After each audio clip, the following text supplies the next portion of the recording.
Ukraine, Russia, the 76-year-old artist taking on Putin.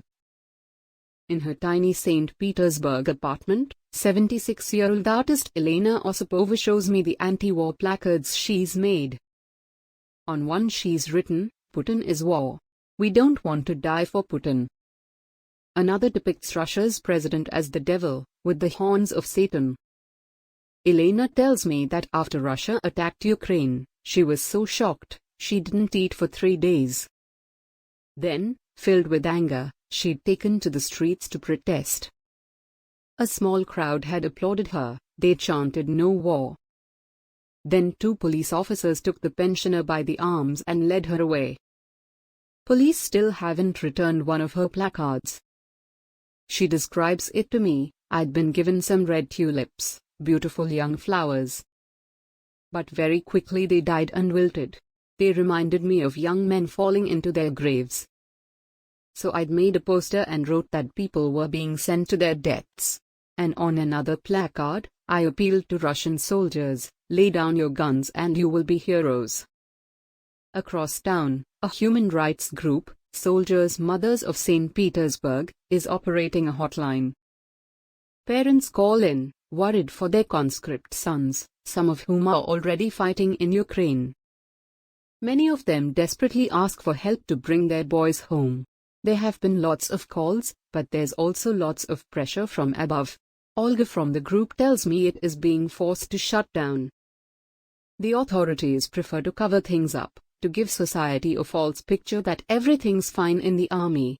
They want soldiers' mothers to be patient and to be silent. But in St. Petersburg, and across Russia, the authorities are trying to rally support for what the Russian military is doing in Ukraine. The St. Petersburg Police Press Department has been busy. They have made a number of slick videos, complete with thumping soundtrack, to show support for Russia's forces in Ukraine. In one, riot officers link arms with people on the street. The camera pans up to reveal that the crowd has formed the letter Z.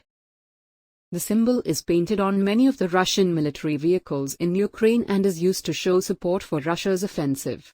And there are many Russians who do support it, who, for now, believe what the state media here is telling them, that Russia is in the right. Outside the world-famous Hermitage Museum, I stop to talk to Nadyezhda, who is out for a stroll.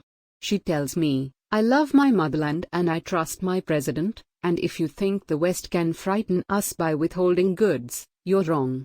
Russians aren't scared of cold or hunger." But back in her flat, artist Elena Osipova says she will never accept that what Russia is doing in Ukraine is right. What's happening is a disgrace. So many people are being killed. The authorities are trying to arouse patriotic feelings in the public. But it's all a deception. And many are deceived by the propaganda that has gone on for years and that has changed people. It's terrible.